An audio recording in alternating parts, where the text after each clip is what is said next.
¿Estás yendo todos los días a trabajar, José Rogelio? Sí, pero liviano, Dani, liviano, Mañanas. media agenda y saliendo más temprano. Hoy fue un día un poquito fuera de lo usual porque hoy fui a San Fernando a hacer una endoscopía, después regresé a Paitilla, hice acá, y, pero todo con las precauciones, ¿no? Sí, hay que tener Claro, precaución. claro. El error está cuando uno quiere hacer las cosas apurado, ahí es donde omite las precauciones. Así es. Así que todo tiene que ser más lento porque es algo consciente, no es automático. Sí. Tienes que ponerte gel alcoholado antes de entrar a un teclado que no es el tuyo, las maniguetas antes y después y todo eso. Le damos la bienvenida de parte del Departamento de Fisiología Humana de la Facultad de Medicina de la Universidad de Panamá al doctor José Rogelio Méndez. El doctor José Rogelio Méndez es especialista en medicina interna, gastroenterología y endoscopía.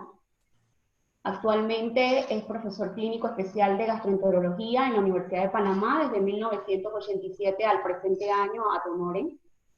Es miembro del cuerpo médico del Centro Médico Paitilla y de Consultorios Médicos Paitilla. Dentro de sus estudios, el doctor es egresado de la Facultad de Medicina de la Universidad de Panamá en el periodo de 1975 a 1979, con el capítulo de honor sin Malanda. Tiene una especialidad en medicina interna en la Universidad de Wayne State University, Detroit, Michigan, de 1981 a 1984. Tiene un posgrado en gastroenterología, enfermedades hepáticas y endoscopía en Cleveland Clinic Foundation, Ohio. Y tiene algunas certificaciones como el diplomado por el Board Americano de Medicina Interna, el diplomado por el Board Americano de Gastroenterología.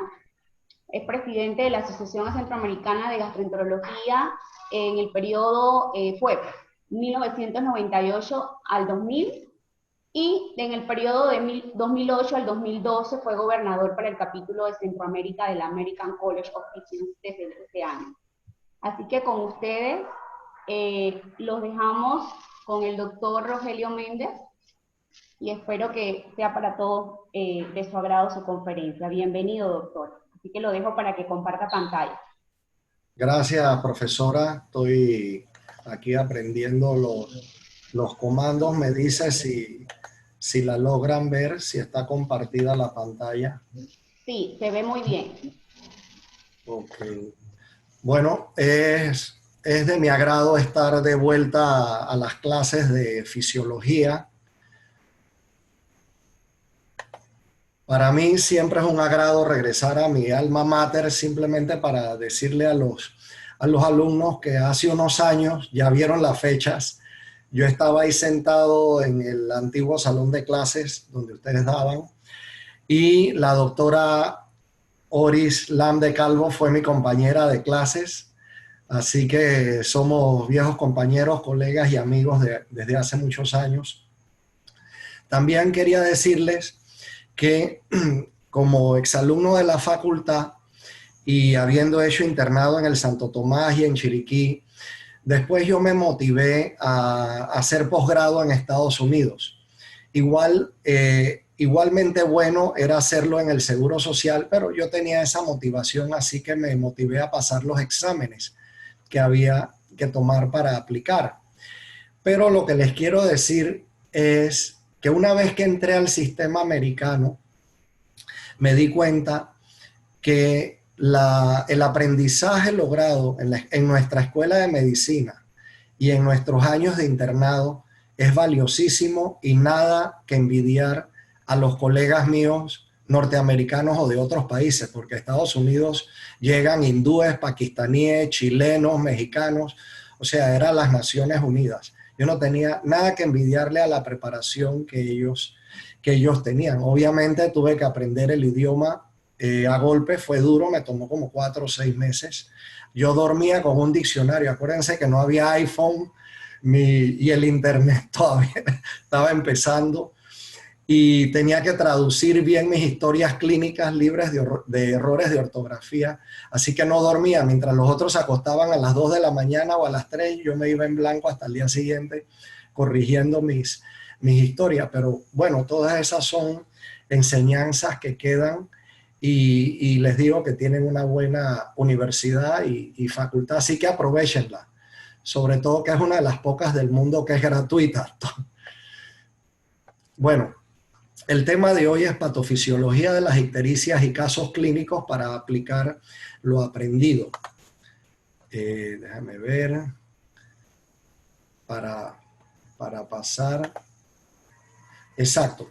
Esta diapositiva siempre tiene validez, se llama lo bueno y lo malo de los primeros 30 minutos. Cuando ustedes vayan a un seminario o un congreso, a diferencia de las clases de medicina, las charlas van a durar 15 minutos, 20 minutos, máximo media hora. Y ahí está la razón. Lo malo es que después de 20 a 25 minutos, la mitad de la clase, por lo menos el 30% van a estar durmiendo. Eso es lo malo. Lo bueno es que se rotan, que no son los mismos que duermen durante toda la clase. Y el porcentaje no aumenta. Ya veremos allá. Bueno, no los podemos ver, así que no sabremos.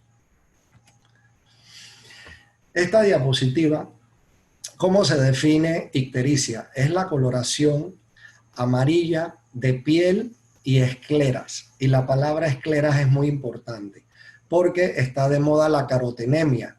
Los pacientes que comen muchos vegetales verdes, anaranjados, amarillo, zapallo, guineo, tomate, tienen el pigmento caroteno y se deposita en la piel. No tiene ninguna consecuencia para la salud, pero los pacientes a veces acuden a consulta preocupados. Pero la diferencia es que las escleras se mantienen blancas. La carotenemia no pigmenta las escleras, la ictericia sí. Entonces, por definición, para que la ictericia, por aumento de la bilirrubina, sea visible en piel y escleras, los niveles en sangre medibles tienen que estar arriba de 2,5 a 3 miligramos por decilitro. Este es un esquema que resume la clase que vamos a ir describiendo poco a poco. Pero la bilirrubina es el producto de desecho de los glóbulos rojos viejos. Ellos tienen una vida media de 120 días aproximadamente, o sea, 4 meses. Claro, no se destruyen todos a la vez, es gradual en el sistema retículo endotelial o monocito macrófago que está en la médula ósea de los huesos, en el vaso y en el hígado. Y allí la hemoglobina sufre una serie de reacciones bioquímicas hasta producir el pigmento de desecho final, que es la bilirrubina. Esta bilirrubina recién producida se llama bilirrubina indirecta. No es soluble en el medio acuoso, que es la sangre, y por eso tiene que viajar unida a la albúmina para ser transportada al hígado. Ya en el hígado se conjuga y esta bilirrubina se hace hidrosoluble. Después veremos las reacciones de conjugación y al hacerse hidrosoluble ya puede ser excretada en la bilis, que igualmente que la sangre es un medio acuoso. Y de ahí pasa a las heces en forma de otros pigmentos. Entonces, esa a grosso modo es el metabolismo de la bilirrubina. Se producen de 200 a 300 miligramos de bilirrubina cada día y ese es el destino final. Del sistema retículo endotelial a la sangre, de la sangre al hígado, del hígado a la vía biliar, de la vía biliar al intestino y a las heces y de ahí a la bahía de Panamá. Estas son las reacciones que ocurren dentro del sistema retículo endotelial.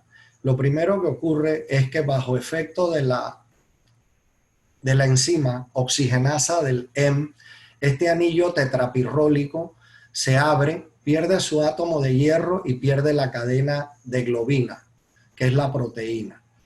Este compuesto inicial se llama biliverdina, que es verde, que es el compuesto de desecho de las aves. Y los que son curiosos o han tenido aves ven que ellas defecan un poquito verde.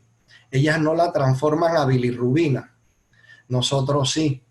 Otro dato interesante es que la bilirrubina, esta recién producida por efecto de la biliverdina reductasa, puede atravesar la placenta humana.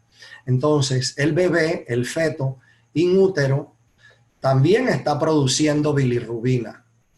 Él ya es un niño, él está produciendo bilirrubina, pero esa bilirrubina tiene que ser eliminada para que no se le acumule. Y pasa a través de la placenta a la madre. Sin embargo, la biliverdina no pasa a la placenta. Por eso es que es importante saber, eso es como cultura general, ¿no? Eso es un detalle nada más. Entonces, ya llegamos a la sangre, la bilirrubina recién producida, bilirrubina no conjugada, es liposoluble, tiene que viajar unida a la albúmina. Entonces, cuando llega al hígado, ocurren las reacciones de captación, de conjugación y de excreción. Todas son de transporte activo y requieren energía. En la reacción de captación se desprende la molécula de albúmina que sigue circulando en la sangre y la bilirrubina indirecta o liposoluble entra al hepatocito y allí va a ser conjugada con dos moléculas de ácido glucurónido. Entonces se forman el compuesto final, un diglucurónido de bilirrubina, que es hidrosoluble. De allí es excretada a los canalículos biliares por una reacción que requiere energía ATP y se empieza a concentrar en los canalículos, en el sistema biliar, colédoco, la vesícula actúa como reservorio y finalmente pasa por la papila de Vater al duodeno y ahí sigue su tránsito por el intestino delgado y al colon, donde es transformada por las bacterias. Aquí ven las dos reacciones que ocurren en el hepatocito, las reacciones de conjugación por la enzima UDP-glucuronil transferasa y forma el monoglucuronato, y después por el UDP la segunda reacción y forma el diglucuronato de bilirrubina. Entonces aquí ven el producto final bien ilustrado, bilirrubina conjugada con sus dos radicales de glucurónido. Y aquí están las propiedades. Es hidrosoluble, es la que normalmente encontramos en la bilis y no en el plasma. Si ustedes agarran a una persona normal, como cualquiera de ustedes, y se mide la bilirrubina ahora mismo en el laboratorio, ustedes van a ver que le da 3 lecturas. Va a decir bilirrubina total, bilirrubina indirecta, que es la liposoluble, y bilirrubina directa, que es la conjugada. Entonces, la mnemotecnia para acordarse que la indirecta es la liposoluble, porque es la palabra larga. Indirecta es la palabra larga y liposoluble van juntas. Entonces, bilirrubina conjugada, hidrosoluble, es lo mismo. Pero lo que les quiero decir es que cuando se miden, ustedes, jóvenes sanos, la bilirrubina total, la directa y la indirecta, les va a salir, digamos, bilirrubina indirecta 0.8, bilirrubina directa 0.2 miligramos por decilitro. Pero en realidad el 98 a 99% de la bilirrubina circulante en una persona sana es indirecta. Eso es un artefacto de laboratorio, de la metodología comercial rápida para medirla. O sea que ustedes circulando nada más tienen de 1 a 2% de ese miligramo total, no un 10 a 20%. Eso para que lo sepan, porque eso surge en las rotaciones en el hospital.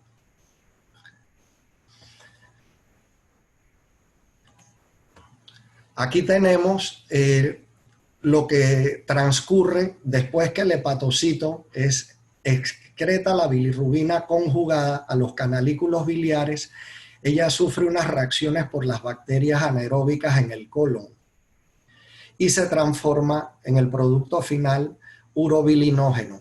Un pequeño porcentaje de este urobilinógeno subido por el colon hacia el sistema de la vena porta, pero vuelve a ser captado por el hígado y vuelve a ser reexcretado en la bilis. Eso se llama circulación enterohepática, entero de intestino, hígado, y para efectos prácticos toda la bilirrubina es excretada por las heces, porque el poquito de urobilinógeno que es reabsorbido es reexcretado. Y como esta bilirrubina, aquí ven la reacción por las bacterias anaeróbicas, es una reacción que primero se desconjuga, la bilirrubina primero se desconjuga y después se reduce y después se transforma a urobilinógeno. Ustedes verán en su práctica clínica que cuando hay una obstrucción biliar por un cáncer de páncreas o un cálculo en la vía biliar que no deja que la bilis transite al intestino, o hay una enfermedad hepática muy severa, una hepatitis muy severa que la bilirrubina en sangre sube mucho, las heces se ponen acólicas. Acólicas significa libres de color, faltas de color, se ponen pálidas porque no llega la bilirrubina y no se forma urobilinógeno ni estercobilina. Entonces, cuando ustedes ven a un paciente que llega a la clínica, llega al consultorio, generalmente es porque alguien lo vio amarillo y le dijo, o él se vio amarillo en el espejo. Y como él no sabe medicina, puede ser que nada más se haya visto la piel amarilla y no los ojos y tenía carotenemia. O puede ser que estaba en lo correcto y se vio las escleras amarillas. Entonces tenía ictericia. Entonces él viene donde usted dice, doctor, yo no me siento bien, yo me siento cansado, fatigado y amanecí con los ojos amarillos. Lo más probable es que los tenga amarillos hace varios días y se dio cuenta hoy, o le dijeron hoy, ¿no? Entonces, la primera pregunta que ustedes le tienen que hacer, una vez que ya ustedes vieron que en realidad tiene los ojos amarillos, es ¿de qué color es la orina? ¿Es tu orina color de té o Coca-Cola? ¿Y por qué es eso importante? Porque normalmente la bilirrubina no conjugada o indirecta no se puede filtrar por el glomérulo y no puede aparecer en la orina.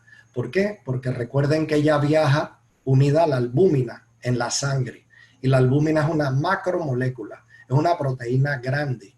No es normal tener albúmina en la orina. Si hay albúmina en la orina, indica un daño glomerular. Entonces, si ustedes ven que un paciente viene con ictericia y la orina es color de té o Coca-Cola, quiere decir que sí se está filtrando bilirrubina en la orina. ¿Y cuál es la bilirrubina que se puede filtrar en la orina? La que no está unida a la albúmina. ¿Y cuál es la bilirrubina que puede circular en un medio hidrosoluble como la sangre sin unirse a la albúmina? Es la bilirrubina conjugada que se produjo en el hígado. Entonces, esta bilirrubina conjugada que se produjo en el hígado es hidrosoluble, no viaja unida a la albúmina. Entonces, la pregunta de ustedes es, ¿cómo llegó esa bilirrubina conjugada que estaba en el hígado a la sangre? Porque hubo un bloqueo en su excreción hepático hacia las vías biliares o hubo una enfermedad en los hepatocitos. Se inflamaron o se necrosaron, como en el caso de las hepatitis. Entonces, por esa razón, bilirrubina que ya se había conjugado o que se sigue conjugando, no es excretada y refluye hacia el hígado. Y ahí tienen un ejemplo de coluria comparado a la orina normal. Aquí está lo que yo les decía de la reacción del laboratorio comercial. Se llama reacción Diazo y eso todavía se hace. La bilirrubina conjugada, si ustedes le dan al laboratorio una muestra de sangre, ellos le ponen el reactivo diazo, que es un reactivo con ácido sulfonado, y da una reacción colorimétrica rápida. Pero la bilirrubina no conjugada da una reacción muy lenta. Entonces, ¿cómo hace el laboratorio? Ellos le añaden un catalizador de reacción al plasma para poder medir toda la bilirrubina total. Así con el catalizador, ellos miden las dos bilirrubinas, la no conjugada y la conjugada, porque el catalizador hace que la conjugada dé la reacción rápida también. Entonces, ya midieron la bilirrubina total y miden también la bilirrubina conjugada porque esa no necesita catalizador. Y la restan en la reacción colorimétrica. Le restan a la total la directa. Claro, un colorímetro se encarga de decir la diferencia y te sacan la indirecta. Y por eso es que hay un artefacto de error. Eso es cultura general, pero es interesante. Entonces, desde un punto de vista fisiopatológico, porque estamos en una clase de fisiología y une la fisiología a la patología y a la clínica, la fisiopatología, que es ver dónde se altera el proceso fisiológico del metabolismo de la bilirrubina. Ya ustedes saben que es el producto de desecho de los glóbulos rojos viejos. Pero si hay un aumento en la hemólisis acelerada, es decir, los glóbulos rojos ya no van a vivir 120 días, sino que viven 14 días, como en la anemia falciforme, que hay mucho en Panamá. O les pusieron una reacción de sangre que no era su tipo sanguíneo, y hay una reacción hemolítica por incompatibilidad de tipo AB o RH, o los mordió una serpiente en Coclé o en Chiriquí, una Botrox atrox, que tiene un veneno hemolítico, que lisa los glóbulos rojos, o se tomaron una medicina que les dio una reacción alérgica de tipo inmunológico, o tuvieron un cuadro viral, no el coronavirus, pero otro cuadro viral que dio una reacción hemolítica, mononucleosis, y hay otros virus. Entonces hay una sobrecarga de bilirrubina y esa bilirrubina va al hígado. Esa es bilirrubina indirecta, pero ese paciente no va a tener coluria porque es bilirrubina indirecta. Entonces en la hemólisis va a haber ictericia, pero no va a haber coluria. Entonces esa es la primera diferenciación clínica y pueden sospechar que el paciente tiene una hemólisis. Tiene los ojos amarillos, pero la orina clara, no tiene coluria. Puede haber enfermedades hepáticas o biliares, pero ya cuando hay enfermedades hepáticas o biliares va a haber coluria. Las únicas excepciones de enfermedades hepáticas donde no va a haber coluria es donde hay unos defectos genéticos en la conjugación de la bilirrubina, pero no tienen mayores consecuencias para la salud. Vamos a ver eso. Ahí está representada la hemólisis, sobreproducción de bilirrubina, no hay coluria. El hígado tiene una capacidad de aumentar la conjugación de bilirrubina hasta un múltiplo de 10. Por eso es que en las hemólisis rara vez la bilirrubina en sangre sube a más de 4 miligramos por decilitro, porque el hígado la está eliminando por las heces, un hígado sano. Eso es bien interesante también. En hemólisis rara vez sube más de 4. Así que si usted ve un paciente con bilirrubina de 10, 15, 12, ese hígado está enfermo. Por definición, en hiperbilirrubinemia no conjugada, el 80% de la bilirrubina en plasma es indirecta o no conjugada. Eso en términos de laboratorio, porque puede ser que alguien le pregunta y les dice, mira este examen de laboratorio. Y el laboratorio dice bilirrubina indirecta, 85%, la total es 7% y la directa es el 15%. Ya ustedes saben que es una hiperbilirrubinemia de predominio indirecto. Pero lo más importante es preguntarle si hay coluria, porque si hay coluria, ese hígado o vía biliar están enfermos. O sea, aquí tenemos los ejemplos de causas de hiperbilirrubinemia no conjugada o indirecta. Lo más común es las anemias hemolíticas y también la eritropoyesis inefectiva que se ve en la talasemia o anemias megaloblásticas por deficiencias vitamínicas como B12 o ácido fólico. Eso es interesante. Yo he visto un paciente adulto, esto se veía más comúnmente en los niños cuando comían la pintura de las casas viejas, pero yo vi un paciente adulto allá en Detroit, Michigan, en mi residencia de medicina interna, que tenía una anemia hemolítica leve, pero él sobre todo venía por dolores de barriga severos y tenía una neuropatía periférica. Y le habían hecho todos los estudios, no era diabético, no se encontraba la causa de la neuropatía, no tenía radiculopatía viral, le habían investigado Guillain-Barré, etcétera, etcétera, hasta que en una radiografía salió una bala enorme que tenía al lado de la columna vertebral. Entonces yo le pregunté, oye, ¿y esa bala? Y dice, no, es que yo estuve en la guerra de Vietnam y esa bala no me molestó, así que decidieron no operarme porque estaba muy cerca de los nervios. Y yo, carástele, las balas son de plomo, no sé si todavía, pero... Y le hicimos un estudio de quelación con EDTA, se lo inyectamos en la sangre y después hacemos una muestra en orina y el paciente estaba intoxicado con plomo, se le mide el plomo en la sangre también.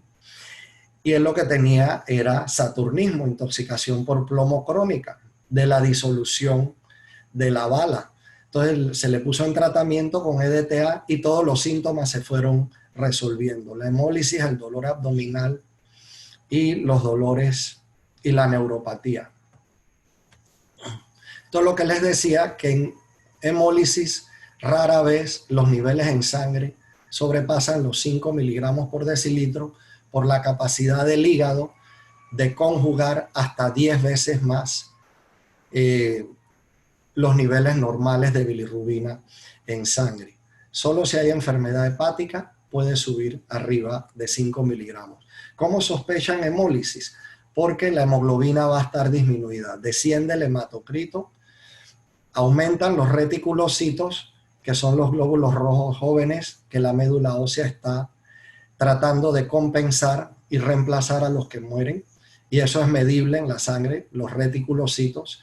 Y sube la deshidrogenasa láctica, que es una enzima que no solo está en los glóbulos rojos, sino en los músculos y en el hígado, pero en este caso, como es hemólisis, va a estar elevada por esa razón, destrucción de los glóbulos, y desciende la aptoglobina. El síndrome de Gilbert es un defecto genético, hereditario, autosómico recesivo. Antes se pensaba que era dominante, pero es autosómico recesivo. Lo que pasa es que los heterocigotos son muy comunes. Hasta 30% de la población blanca es heterocigota para síndrome de Gilbert. Pero el heterocigoto no lo manifiesta. Tienen que ser los homocigotos. Pero como 30% es un porcentaje de la población enorme, hay muchos homocigotos que representan 1 a 2% de la población predominantemente blanca. Son homocigotos para el síndrome de Gilbert. ¿Y qué quiere decir el síndrome de Gilbert? Que no tienen suficiente enzima UDP-glucuronil transferasa. Solamente tienen un 30% de la enzima normal.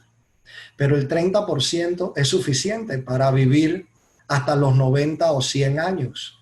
Y ellos tienen una bilirrubina indirecta en sangre bajita, generalmente 2 a 3 miligramos por decilitro. Pero se les manifiesta cuando hacen ayuno o cuando se resfrían. Y cuando llegan a la pubertad, sobre todo los hombres, porque los andrógenos disminuyen un poco la actividad de la enzima UDP-glucuronil transferasa. O sea que se manifiesta más en los varones que en las niñas en la época de la adolescencia. Y con el aumento de las hormonas en la pubertad, disminuye la actividad de la enzima UDP y puede subir a 2, 3, 4 miligramos por decilitro. Pero igualmente fluctúa. Hay días que puede estar en 1, hay días que puede estar en 2, hay días que puede estar en 4.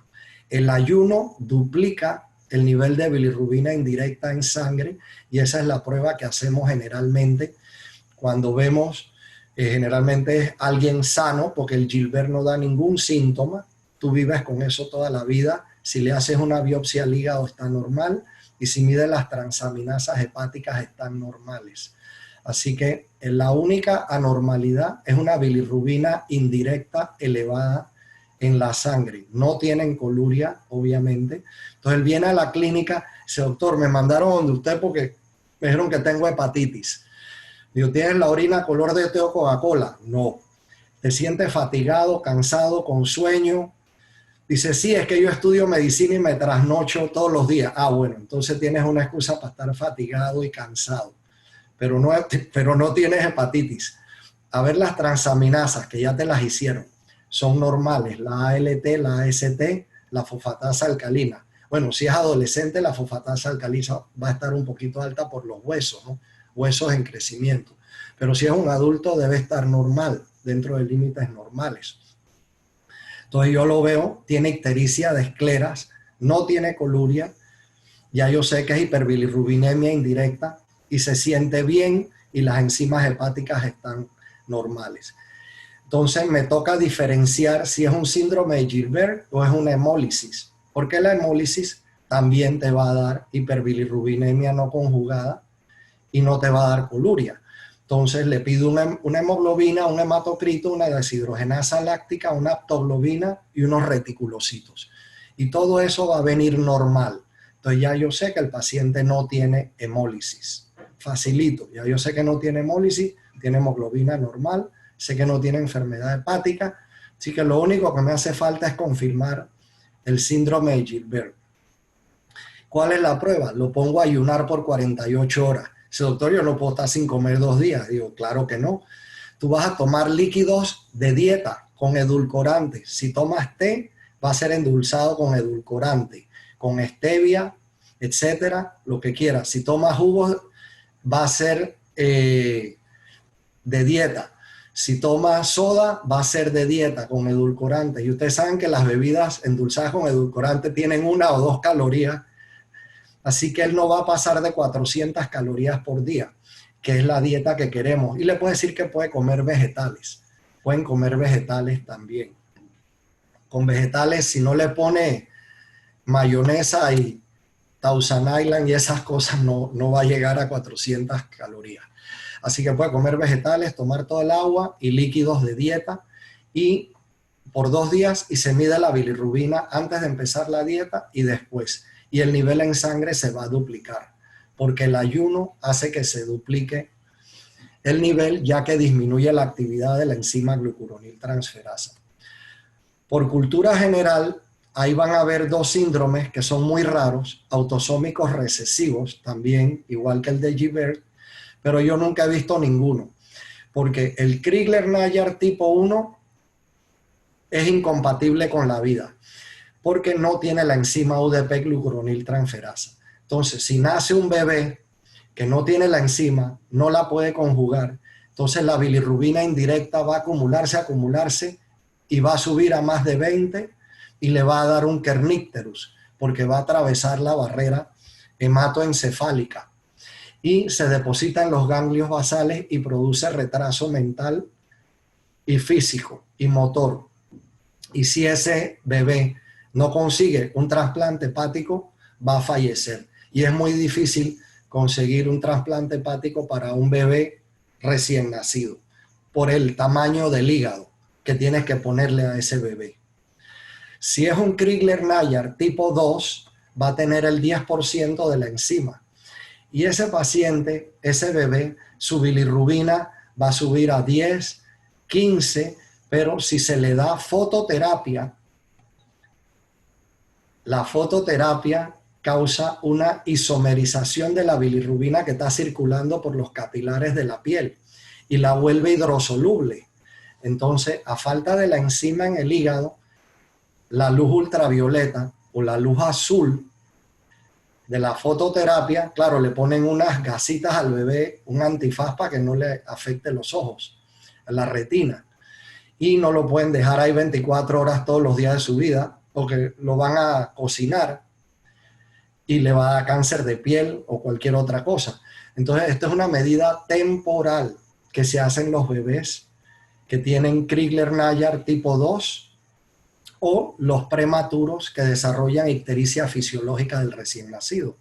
Que esa ictericia fisiológica es porque su hígado no ha madurado y le va a tomar unos 4, 5, 6 días que su hígado produzca suficiente enzima UDP glucuroniltransferasa. Entonces ya ven que la fototerapia se usa todos los días en los hospitales para los bebés prematuros y para los bebés a términos que tienen ictericia fisiológica del recién nacido.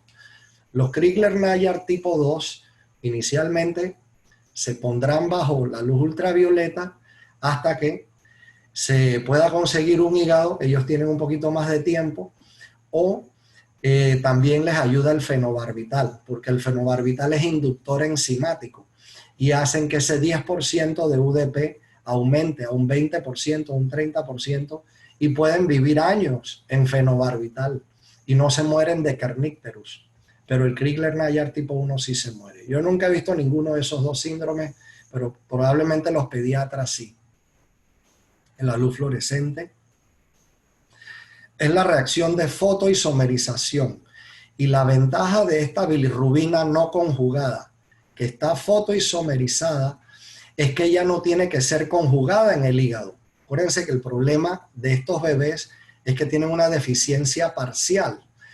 Entonces, ella sí se excreta por el canalículo biliar sin ser conjugada. Así que es una gran ventaja. Esta es una diapositiva que muestra cómo el proceso del kernicterus es un proceso de flujo, de difusión pasiva de bilirrubina indirecta hacia el sistema nervioso central y eliminación de esa bilirrubina de vuelta hacia la sangre. Entonces, cuando hay un imbalance entre la bilirrubina indirecta que entra y la bilirrubina que sale de la barrera hematoencefálica a la sangre, entonces aumenta la bilirrubina en el cerebro y se deposita en los ganglios basales. Entonces, depende de un equilibrio y afectan este equilibrio la edad gestacional del bebé, por supuesto, y la concentración de albúmina en la sangre. También infecciones pueden agravar este proceso. Este es un síndrome bien simpático, el de la derecha, a ver, que se llama la ictericia de la lactancia, porque vuelve loca de incertidumbre, a la madre y a las enfermeras. Claro, si es una enfermera neonatóloga, ella sabe lo que está pasando. Pero el niño nace sano, nace a término, y a las horas se lo llevan a la mamá al cuarto para que le dé pecho. Y el niño está bonito, blanquito. Entonces, cuando la mamá se lo devuelve a la enfermera o al auxiliar, al ratito el niño tiene ictericia. Y la enfermera llama al pediatra. Y el pediatra dice, ok, yo voy ahora al final de la tarde, nada más que mídele la bilirrubina. ¿Tiene coluria el bebé en el pañal? No, doctor, no tiene coluria. Dice, bueno, no te preocupes, yo voy al final de la tarde a pasarle visita al bebé y a la mamá. Entonces, cuando el bebé se lo llevan a la mamá de nuevo en la tarde, está blanquito, ya no tiene ictericia. Entonces, la mamá le da pecho. Cuando se lo devuelve a la enfermera, el bebé vuelve y se pone ictérico. Entonces, cuando llega el pediatra, dice, ajá, la mamá lo ve bien y la enfermera lo ve con ictericia. Eso se llama ictericia de la lactancia, porque hay bebés cuyo hígado es muy sensible a estos inhibidores que están en la leche materna. En la leche materna son el pregnandiol y unos ácidos grasos. Entonces, cuando la madre da de mamar, estos ácidos grasos y este pregnandiol inhiben la enzima UDP-glucuroniltransferasa. Entonces, sube la bilirrubina indirecta en la sangre porque no se conjugó y le da algo de ictericia, pero sin coluria. Después, cuando pasan las horas, se va el efecto inhibitorio y el bebé empieza a conjugar nuevamente su bilirrubina. Esto es bien interesante y bien divertido.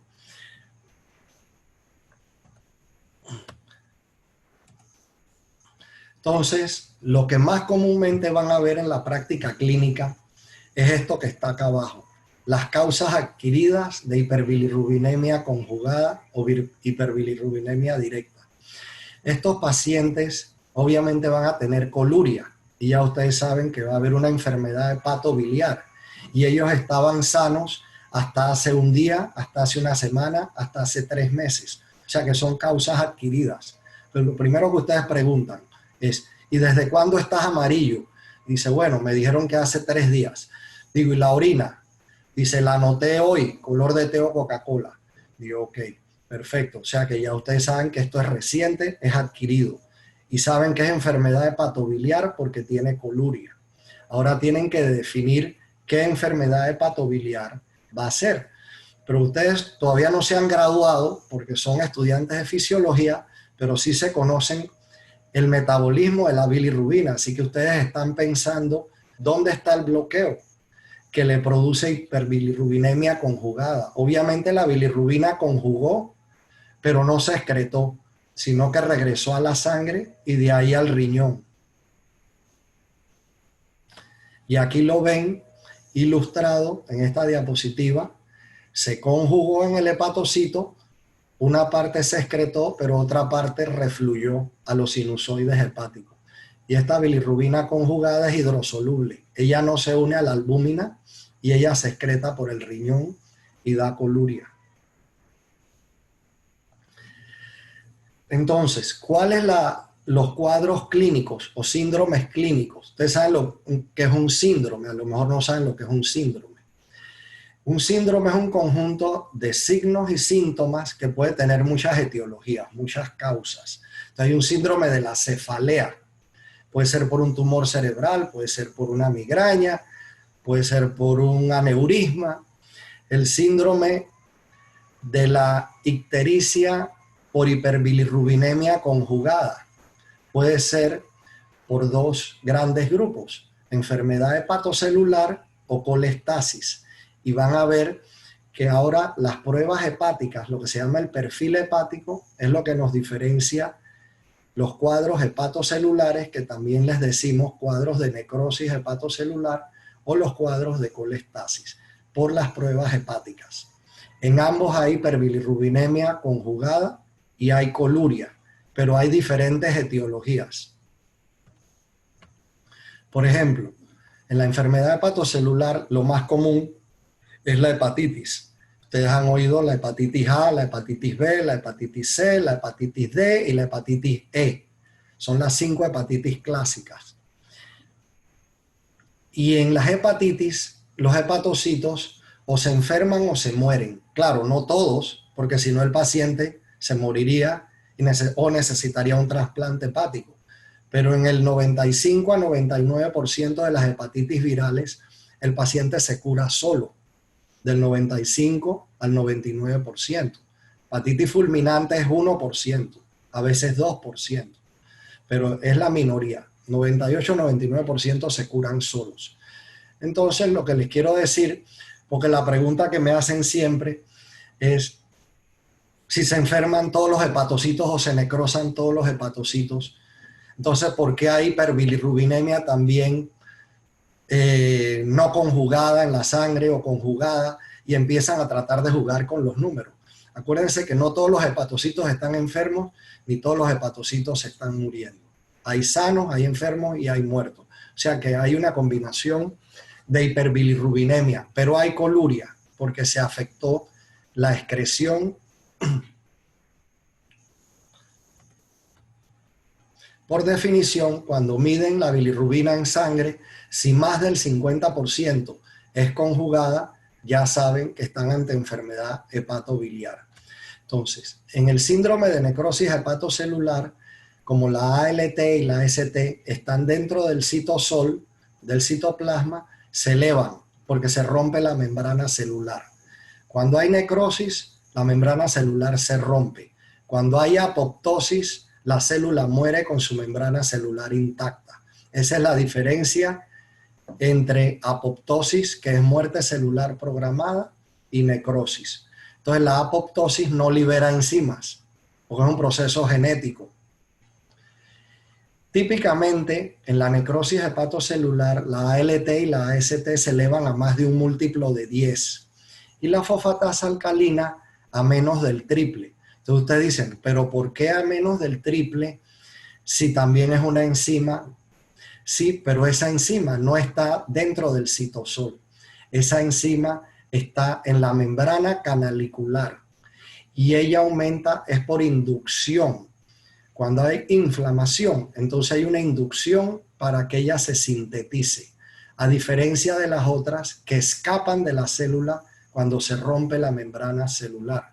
Por eso es que las otras suben a un múltiplo de 5 o 10 y esta o sube muy poquito, pero no pasa del triple. Recuerden eso porque eso es todos los días en la práctica clínica. Y aquí tienen los ejemplos de lo que ocurre en las hepatitis virales. La fosfatasa alcalina se queda bajita, la deshidrogenasa láctica no aumenta mucho. La ALT y la ST pueden subir a un múltiplo de 5, a un múltiplo de 10 o a un múltiplo de 20. Hay hepatitis que no son virales que las aumentan a más de un múltiplo de 10. Por ejemplo, la hepatitis isquémica o hígado de choque que se produce en los pacientes que están en shock severo, presiones sistólicas menores de 60, o pacientes que salen de bomba cardiopulmonar, que les reemplazan una válvula o que le hacen un trasplante cardíaco, pero que no les fue bien en la bomba, en la circulación extracorpórea. Entonces hacen lo que se llama un hígado isquémico de choque. Afortunadamente el hígado se regenera muy, muy rápidamente y muy bien. Si usted es a una persona que tiene un accidente de tránsito y se golpeó el hígado con el timón y el cirujano tuvo que resecarle el lóbulo hepático derecho porque se estaba desangrando, y el lóbulo hepático derecho es 2/3 del hígado, el izquierdo es 1/3 a 25%. Ese paciente puede vivir con 1/3 o un 25% de su hígado sano. Y el resto del hígado lo va a recuperar en 3 meses, como la cola de la lagartija. O sea que el hígado se regenera en un periodo de 3 a 6 meses, va a tener su hígado completito, si el hígado que quedó era sano. Claro, si el hígado que quedaba era enfermo, está listo para la foto, no va a regenerar nada, ¿no? Como en los casos de cirrosis, no le puedes hacer resección parcial de hígado. Pero entonces, los hígados de choque, las transaminasas suben a 20.000, 30.000 en los hígados isquémicos después de una bomba cardíaca. Pero en las hepatitis virales generalmente es 400, 1.000, 2.000, 3.000. Hepatitis por drogas, por acetaminofén, puede subir más alta, 3.000, 4.000, 5.000. Entonces, el perfil del síndrome de la colestasis es diferente. La alcalina sube aún más del triple, pero la ALT y la ST suben menos de un múltiplo de 10. Y estos se acompañan más de prurito, acolia y aumento del tiempo de protrombina. El tiempo de protrombina depende de los factores que se sintetizan en el hígado, que son 2, 7, 9 y 10. Y generalmente cuando hay una colestasis, las colestasis son prolongadas y afectan la función sintética del hígado, mientras que las hepatitis son más breves. También, claro, se puede afectar el tiempo de protrombina si es una hepatitis severa. Lo otro que ocurre con las colestasis prolongadas es que como hay obstrucción al flujo de bilis al intestino, por ejemplo, un cáncer de páncreas, un cáncer de la vía biliar o una reacción medicamentosa, no pasa bilis al intestino, no se solubilizan las grasas y no se absorben las vitaminas liposolubles, que son la A, D, E y K. Entonces la vitamina K es necesaria para la síntesis de los factores esos 2, 7, 9 y 10. Entonces, si hay una esteatorrea, diarrea por grasa, por una colestasis prolongada, no se absorbe la vitamina K y va a haber prolongación del tiempo de protrombina. Entonces, la fisiología es la base de la clínica, pero el secreto está en los detalles. El que no le gusta el detalle no va a recordar nada. Si uno recuerda los detalles, no se olvida.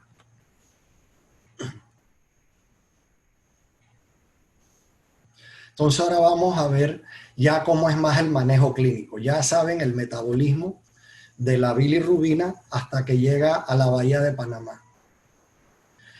Cuando ustedes tienen ya un paciente en la práctica clínica y esto no ha cambiado y esta diapositiva es testigo de ello, por eso no la he cambiado. Esta diapositiva tiene más de 30 años.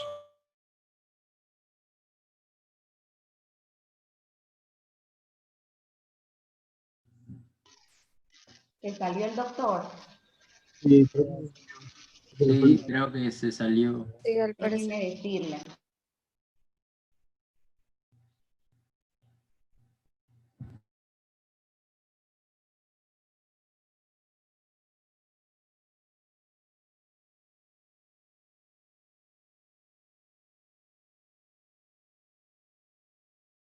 Poluria, que determinamos si hay hiperbilirrubinemia indirecta o directa, dependiendo de si hay coluria y el examen de sangre. Entonces lo tratamos de clasificar si es un cuadro colestásico o si es un cuadro de necrosis hepatocelular. Los cuadros colestásicos generalmente son mecánicos, tenemos que hacer un estudio de imagen y los dos estudios más comunes son la ultrasonografía o la tomografía axial computarizada. También existe la resonancia magnética, pero el de primera mano es la ultrasonografía porque es más económico, no involucra radiación. Si queremos afinar el diagnóstico de dónde está la obstrucción, porque el sonograma no lo diagnosticó, entonces pasamos a la tomografía computarizada o a la resonancia magnética y entonces de ahí ya a resolver la obstrucción. Si es un tumor, pues irá a cirugía. Si es un cálculo, se le hace una endoscopía biliar y se procede a resolver el problema. Vamos a jugar con este caso clínico. Este paciente de 50 años con antecedentes de tuberculosis tiene historia, tuberculosis tratada, por supuesto, historia de 2 semanas con debilidad, anorexia, fiebre y artralgia. Yo diría que tiene coronavirus, pero bueno, tiene 2 semanas con debilidad, anorexia, fiebre y artralgias. Él notó la orina color de té o Coca-Cola y sus ojos amarillos y por eso lo fue a ver. Entonces está tomando acetaminofén para la fiebre y isoniazida. Entonces la primera pregunta que ustedes se hacen, ya el paciente se la contestó, tiene coluria. Así que ya saben que no es un cuadro de hemólisis ni es un cuadro de Gilbert. Obviamente el paciente tiene síntomas y el Gilbert no causa síntomas. Y no es hemólisis porque tiene coluria. Entonces aquí hay un dilema. Tenemos que saber si la enfermedad hepatobiliar que él tiene es de naturaleza hepatocelular o es de naturaleza colestásica para entonces investigarlo. Está tomando 2 drogas que pueden producir enfermedad hepatocelular, hepatitis medicamentosa. Entonces eso hay que tenerlo en cuenta. Y cuando uno considera que un paciente puede tener hepatitis medicamentosa, tiene que suspender las medicinas. Tiene que hablar con el doctor que se las recetó y suspenderlas. ¿Por qué? Porque la mortalidad de las hepatitis medicamentosas va de 10% a 50%. Es muy alta si el paciente continúa el medicamento o la droga. No así las virales. La mortalidad de las hepatitis virales es 1% o 2%. Así que mientras vienen las pruebas virales, va a pasar 1 semana o van a pasar 3 días. Pero no pasa nada si es hepatitis viral. Entonces simplemente le dicen que se aísle, que se quede en su cuarto y separe sus pertenencias. Y que no tenga sexo, porque hay hepatitis que se transmiten por sexo. Pero sí tienen que decirle que pare sus medicamentos ya. Porque si es medicamentosa y toma el acetaminofén o la isoniazida por 2 semanas más hasta que regrese a la clínica, puede venir en una hepatitis fulminante. Y esa es responsabilidad del doctor decirle que la pare. Entonces en el examen físico está orientado, tiene ictericia de las escleras, tiene el hígado palpable, le duele y tiene las heces pálidas. Tiene las heces pálidas, o sea que hay un problema hepatobiliar en el flujo de bilis. Todavía no sabemos si es un cuadro colestásico o hepatocelular. Hay que pedir el perfil bioquímico, las pruebas hepáticas. Ahí están las pruebas hepáticas. Miren la bilirrubina en la sangre, 15. Por eso tenía las heces pálidas, tenía colia, porque la bilis no está corriendo bien. Pero cuando ven las enzimas, la ALT, el valor normal es 40 o menos, y estaba en 1800. Ese es un múltiplo ¿de cuánto? Casi de 50. Es un múltiplo de 50. Y la ALT también. O sea que están más de un múltiplo de 10. Y la fosfatasa alcalina nada más que está al doble, o sea, menos del triple. O sea que es un cuadro típicamente de necrosis hepatocelular. y tiene coluria. La orina salió con bilirrubinuria. El examen de orina la detecta. Entonces el diagnóstico diferencial ya no es colestasis, así que nos vamos a las etiologías que causan hepatitis. Entonces son la A, la B, la C, la D y la E, que eso lo verán en la clase de gastro. Yo los voy a ver a todos allá en la clase de gastro, en el 10º semestre. O puede ser isoniazida o acetaminofén. Entonces hay pruebas de sangre que nos dicen cuál sí y cuál no. Entonces a él le salió la IgM contra hepatitis A positivo. La IgM indica que es una hepatitis A aguda. No tiene hepatitis B, no tiene hepatitis C, no tiene hepatitis E. Y los niveles de acetaminofén no eran tóxicos. Entonces el diagnóstico final fue hepatitis A. Pero hicimos un viaje a través de la fisiopatología hasta llegar ahí. Entonces, este es el otro paciente que vamos a ver y terminamos aquí. Tiene 70 años, tiene un tumor biliar inoperable que diagnosticaron hace 3 meses. O sea que ya ustedes se imaginan una masa en la vía biliar que no le pudieron operar y le pusieron una prótesis biliar por endoscopía. Se mete por la papila de Vater y se llega hasta el colédoco y se pasa a través del tumor para que la bilis pueda correr. Sin embargo, a pesar de que le hicieron eso hace 3 meses, él llega al cuarto de urgencia con fiebre e ictericia. Entonces, cuando un paciente tiene un tumor biliar, tiene una ictericia colestásica, va a tener coluria, obviamente, y si tiene fiebre, tiene infección. Y la infección de la vía biliar, ¿cómo se llama? Colangitis. Así como la infección de la nariz se llama rinitis y la del ojo se llama conjuntivitis, la de la vía biliar se llama colangitis. Y la de los riñones, pielonefritis, y la vejiga, cistitis. Todas las itis son infección o son inflamación. Entonces, al examen físico tenía fiebre alta, taquicárdico, taquipneico, o sea, tenía un síndrome de respuesta inflamatoria sistémico, le dolía el abdomen, todavía estaba alerta y no tenía signos meningios. Los leucocitos estaban en 30.000 con neutrofilia, el INR estaba prolongado, la bilirrubina en 25, miren la directa en 16. Ahora miren la ALT nada más en 60 y la fosfatasa alcalina en 1400. Entonces, este es un perfil colestásico y es lo que les quería mostrar, que es un paciente que tiene una obstrucción biliar con una infección biliar y es un patrón colestásico. Estos son pacientes de la práctica clínica. Se le hizo un ultrasonido, que es lo más accesible, económico, y mostró dilatación de las vías biliares intrahepáticas, colédoco normal, vesícula biliar dilatada sin cálculos.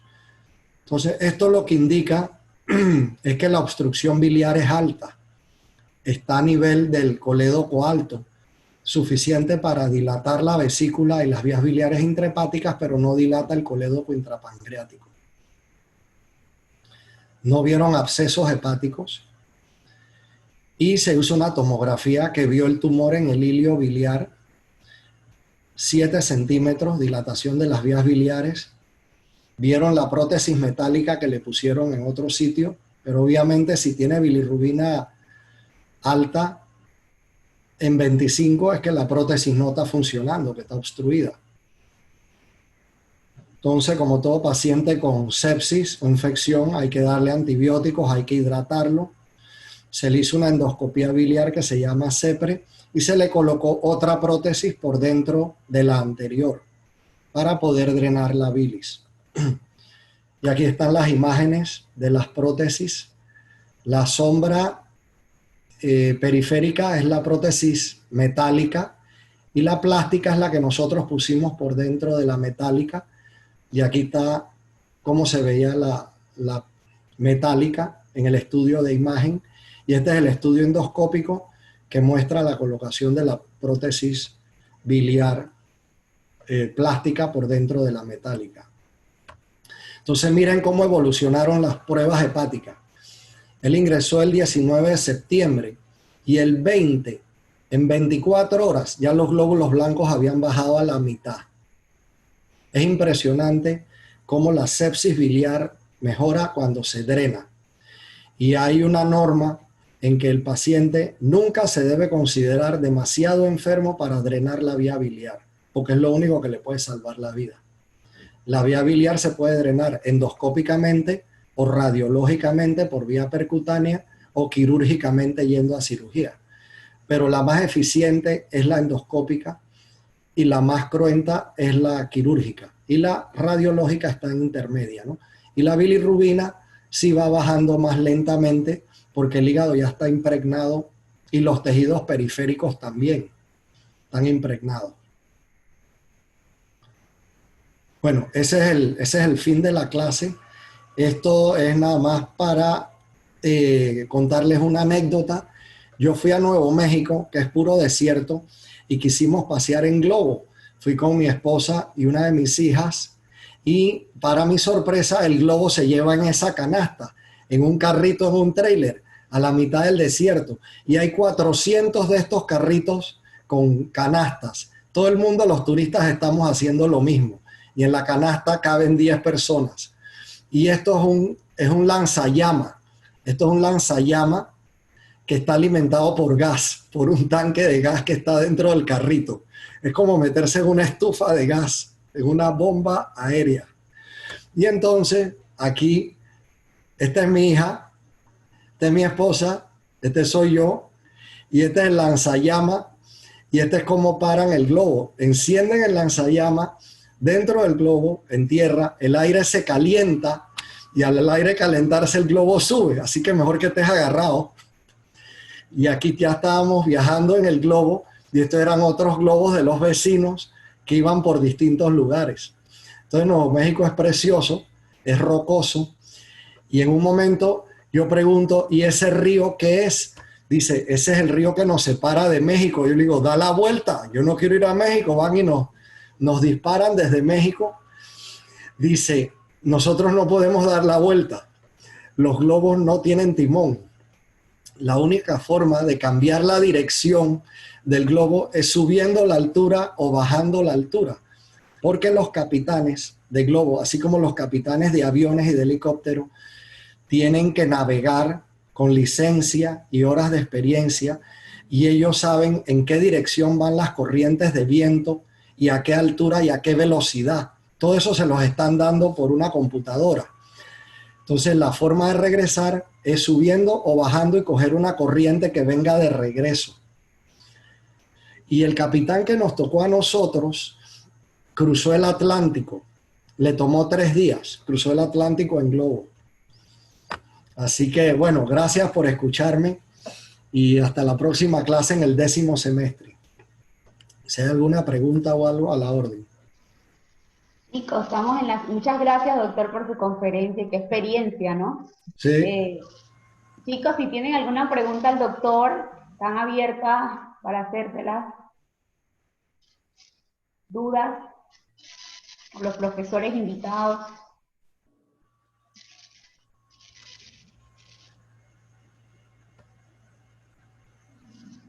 ¿No hay preguntas? Vamos a ver aquí en el chat. No veo. Van a sacar 100 en el examen todos.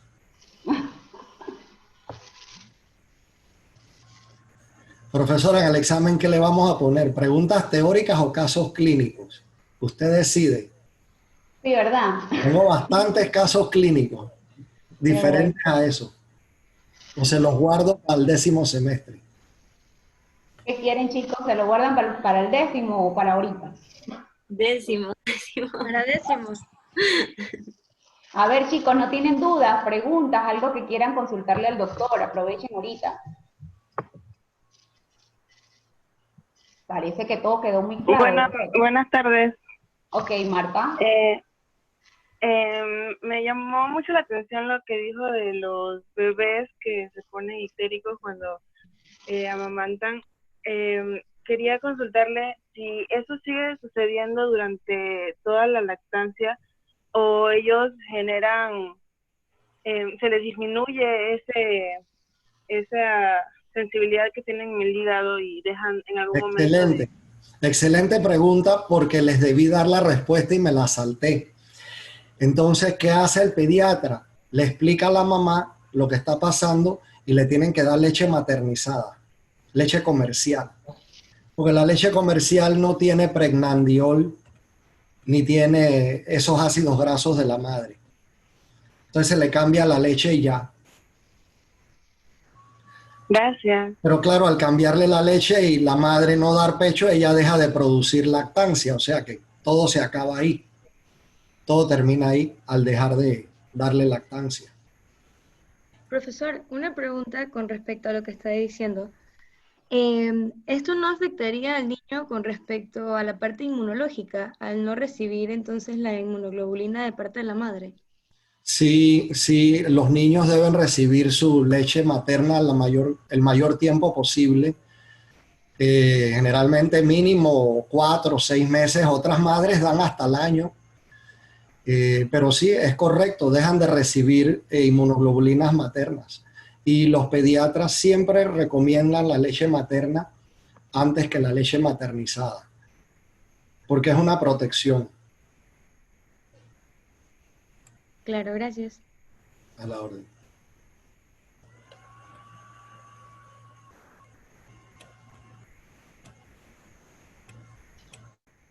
¿Alguna otra pregunta, chicos? No hay dudas, los profesores. Bueno, doctor, le damos las gracias por su tiempo, por su conferencia. Creo que hemos aprendido bastante todos sobre este tema tan interesante. Muchas gracias por acompañarnos nuevamente y bueno, espero que así sigan los próximos semestres. Gracias. A la de parte orden, del profesora departamento. Diana, muchas gracias por la invitación y así seguimos. Hasta Gracias, que luego. tengan buenos días todos y bueno, Y muchas buen gracias. almuerzo y buen fin de semana y quédense en su casa. Adiós, Listo. profesor. Ya yo no quiero oír eso más, quédense en su casa ya. Gracias. doctor. Gracias, doctor. Gracias, doctor. Gracias, pase buen día. Gracias, doctor. Gracias. Hasta luego, gracias, doctor.